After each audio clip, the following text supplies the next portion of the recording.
7 years after my ex-wife left me for a life of luxury, fate seated us face to face in first class. She had a new husband, a perfect life, or so it seemed.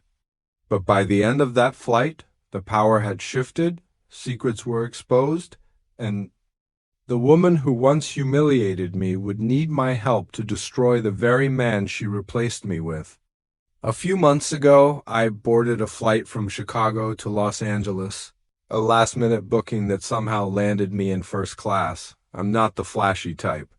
Hoodies, worn-out sneakers, and jeans have always been my go-to. Comfort over status. But when they bumped me up to first class, I didn't question it. A comfortable seat and extra legroom? No complaints. I boarded late.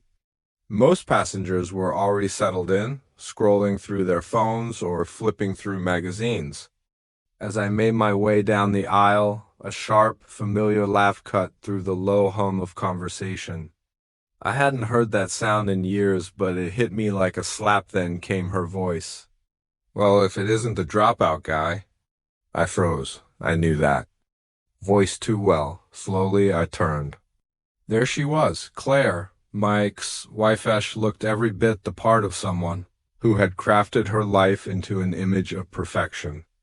Cream-colored blazer, subtle but flawless makeup, a glass of champagne held delicately like a prop for a magazine shoot.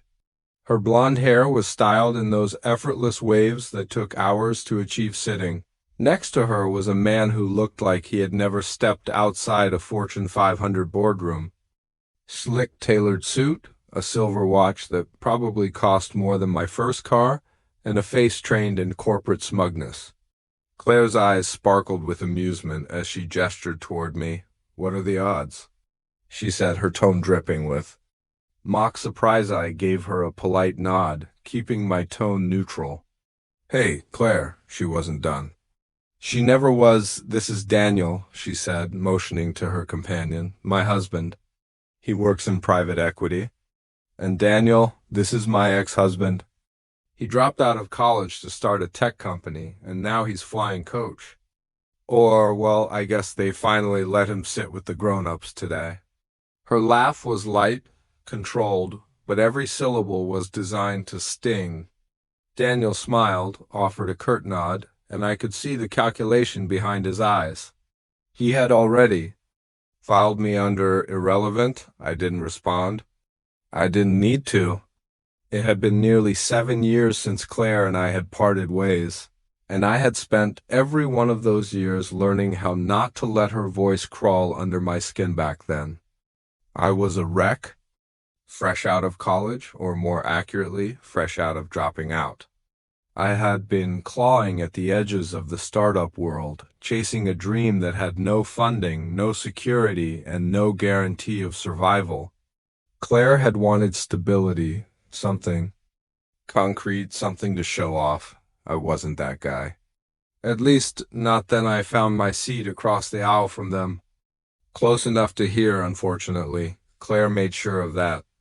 A few more snide remarks floated my way. Phrases like, "some people never grow up," and "an entrepreneur's code for unemployed" slipped out in a stage whisper. Her words were carefully measured, loud enough for me to hear, but subtle enough to keep others oblivious. I kept my face neutral, emotionless, the kind of face you learn after years of pitching to investors who didn't care about an hour into the flight. I connected to the in-flight Wi-Fi. My inbox was a disaster as usual, but then a notification popped up. Forbes had just published an article. Embargo was lifted. Early meet the college dropout who just sold his second startup for $80 million. My name was in the headline. I stared at the screen for a moment, absorbing it. The article had gone live, and my phone buzzed nonstop. Emails, Slack messages, Twitter mentions, LinkedIn requests.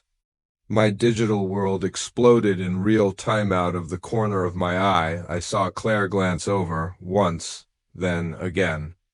The third time, she leaned slightly, pretending not to, but her curiosity betrayed her. The smile on her face began to falter. Her confident posture slouched just a fraction. She stopped talking. Daniel, sensing the shift, leaned in and whispered something. I couldn't hear it, but I didn't need to. Claire's responses were quieter now, less biting. The power dynamic had shifted, and everyone in that small radius could feel Heidi kept scrolling, reading congratulatory messages, one from the CTO of a company that had rejected me 5 years ago, another from a venture capitalist who never returned my cold emails. They were all coming out of the woodwork. Now the rest of the flight was quiet. For them, at least when we landed, we stood up simultaneously to grab our overhead bags. Claire turned toward me, her voice softer. So you sold it, another company. I nodded. Yeah, wrapped it up last month. She hesitated.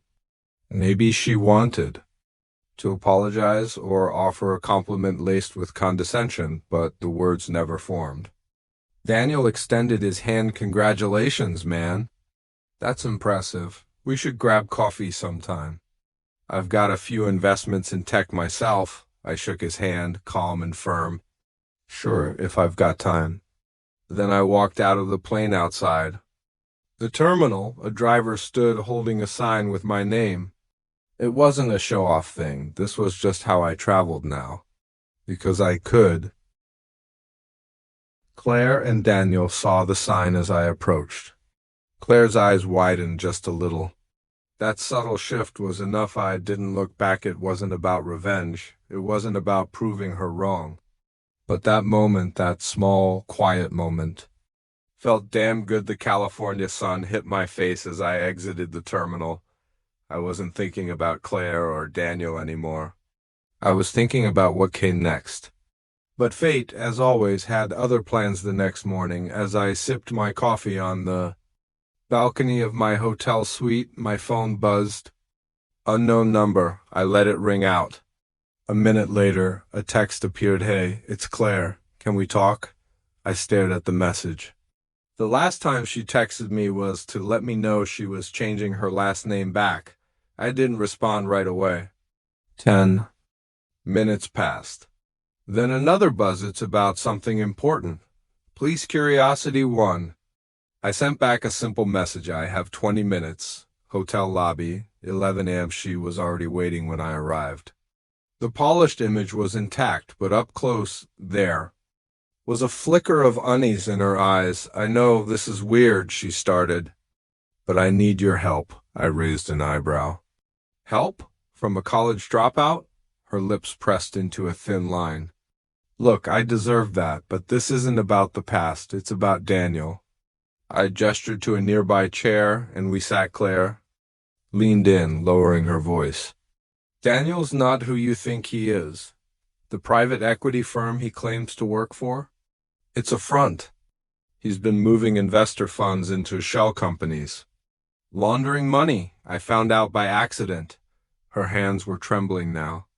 I confronted him. He brushed me off. Said no one would believe me. Said I should just enjoy the ride and keep my mouth shut. But it's bigger than that. He's got ties to some people who don't like questions. For a moment, I didn't know whether to believe her. But the fear in her eyes was real. Claire wasn't a good actress.